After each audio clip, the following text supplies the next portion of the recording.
بسم الله الرحمن الرحيم نحمده ونصلي ونسلم على رسوله الكريم أما بعد عن عبد الرحمن بن عوف رضي الله تعالى عنه قال قال رسول الله صلى الله عليه وسلم ثلاثة تحت العرش يوم القيامة القرآن يحاج العباد له ظهر وبطن أو كما قال عليه الصلاة والسلام۔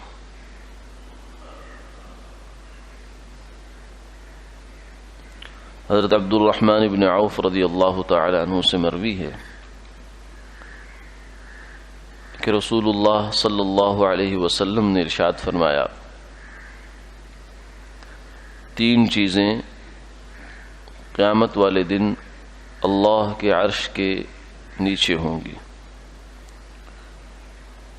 جن میں سے پہلی چیز وہ اللہ کا کلام ہے جو بندوں سے جھگڑا کرے گا۔ اس کا ایک ظاہر ہے اور ایک اس کا باطن ہے۔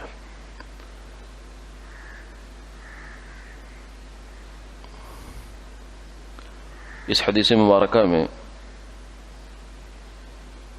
جناب نبی پاک صلی اللہ علیہ وسلم نے تین چیزوں کی اہمیت بیان فرمائی ہے، اور اتنی اہمیت ہے کہ قیامت والے دن کسی چیز کا اللہ کے عرش کے سائے میں ہونا یہ بہت بڑے اعزاز کی بات ہے۔ کچھ مسلمانوں کو، خوش نصیب انسانوں کو بھی یہ سایہ نصیب ہوگا، تو کچھ چیزوں کو بھی ہے۔ تین چیزیں فرمایا کہ یہ بھی اللہ کے عرش کے سائے کے نیچے ہوں گی قیامت والے دن، یعنی ان کو خصوصی اعزاز حاصل ہوگا، جن میں سے پہلی چیز وہ اللہ کا کلام ہے، یعنی قرآن پاک۔ قرآن پاک اللہ کا کلام ہے، اور کلام متکلم کی صفت ہوتا ہے۔ یہ جتنی کائنات ہے یہ اللہ کا فعل ہے، اس کی تخلیق ہے، جبکہ قرآن پاک اس کائنات سے جدا چیز ہے، اس کائنات کا حصہ نہیں ہے۔ یہ ساری کائنات سے گویا کہ اعلیٰ و برتر چیز ہے قرآن پاک۔ اگر ایک پلڑے میں پوری کائنات رکھ دی جائے اور ایک پلڑے میں قرآن پاک کا ایک حرف ہو تو وہ حرف پوری کائنات پر بھاری ہے، اس لیے کہ اللہ کی صفت ہے، اور اللہ کی صفت وہ اس کے افعال سے اوپر ہے۔ تو کائنات تو اللہ کا فعل اور تخلیق ہے، جبکہ صفت اس کی تخلیق نہیں ہے، وہ اس کی ذات کا حصہ ہے۔ تو اس لیے قرآن پاک کے جتنے بھی فضائل بیان کیے جائیں کم ہیں۔ فرمایا کہ یہ قرآن ایسا غیور دوست ہے کہ جو انسان اس کا حق ادا کرے گا، اس کو پڑھے گا، اس کی تلاوت کرے گا، یہ ہر جگہ اس کے کام آئے گا۔ قبر میں اس کے کام آئے گا، قبر کے عذاب سے اس کو ایسے بچائے گا جیسے مرغی اپنے پروں کے نیچے بچے کو لے لیتی ہے، اور قیامت والے دن بھی بچائے گا۔ اس کی طرف سے جھگڑا کرے گا، جب اللہ کا عذاب آنے لگے گا تو کہے گا نہ، یہ میرے ساتھ اس کی دوستی تھی، میرے ساتھ اس کی مناسبت تھی، یہ میری تلاوت کیا کرتا تھا، آج میں اس کو بے یار و مددگار نہیں چھوڑوں گا۔ پھر دوسری جانب قرآن پاک جو ہے وہ جس انسان نے اس کا حق ادا نہیں کیا اس کے خلاف بھی جھگڑا کرے گا، یعنی اسے یہ کہے گا کہ یہ بندہ اس نے میرا حق ادا نہیں کیا۔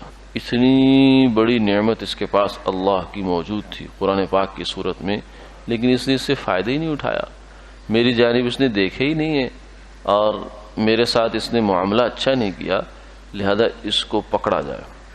تو فرمایا قرآن پاک ایسا جھگڑالو ہے جس کا جھگڑا قبول کیا جائے گا، اور ایسا سفارشی ہے جس کی سفارش مانی جائے گی، اللہ کے ہاں اس کا وہ مقام ہے۔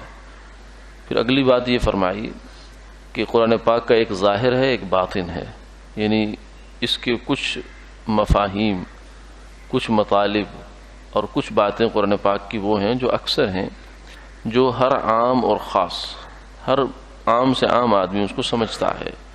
یعنی اللہ نے قرآن کو ایسا بنایا ہے کہ اس کا مفہوم ہر بندے کی سمجھ میں آ جاتا ہے، لیکن موٹا موٹا بنیادی جو ضروری باتیں ہیں، اور کچھ اس کی گہرائی کی باتیں ہیں جو احکامات کے اندر بھی ہیں، وہ صرف اہل علم کا کام ہے، خواص لوگ اس کو سمجھتے ہیں، وہ عام آدمی کی رسائی وہاں تک نہیں ہوتی. تو اس لیے عام آدمی کو اپنے مطلب کی بات سمجھنی چاہیے. قرآن پاک میں جو بنیادی باتیں بیان ہوئی ہیں، غیبت نہ کرو، جھوٹ نہ بولو، حسد نہ کرو، بغض نہ رکھو، نفرت نہ رکھو، تکبر نہ کرو، تواضع اختیار کرو، یہ تو موٹی موٹی باتیں یہاں انسان سمجھتا ہے. نماز قائم کرو، زکوٰۃ دو، روزہ رکھو، حج کرو، یہ کرنے کے موٹے موٹے کام اور نہ کرنے کے جو موٹے موٹے کام ہیں، یہ قرآن پاک کے ہر آدمی انسان کی سمجھ میں آتے ہیں. کچھ پھر آگے باریکیاں ہیں، طلاق کیسے ہوتی ہے، کتنی ہوتی ہیں، نکاح کیا ہوتا ہے، کیسے ہوتا ہے، دودھ کے کیا مسائل، فلاں کیا مسائل، یہ مسائل پھر علماء کے لیے ہیں جو اپنی زندگیاں وقف کرتے ہیں اور چٹائیوں کے ساتھ چٹائیاں بن جاتے ہیں. یہ ان کے لیے ہے کہ وہ اس کے سمندر دریا سے اتر کر اندر گہرائی میں جا کر وہاں سے موتی نکال کر لاتے ہیں، پھر ان کے نکالے ہوئے موتیوں سے آگے امت فائدے اٹھاتی ہے. وآخر دعوانا الحمدللہ.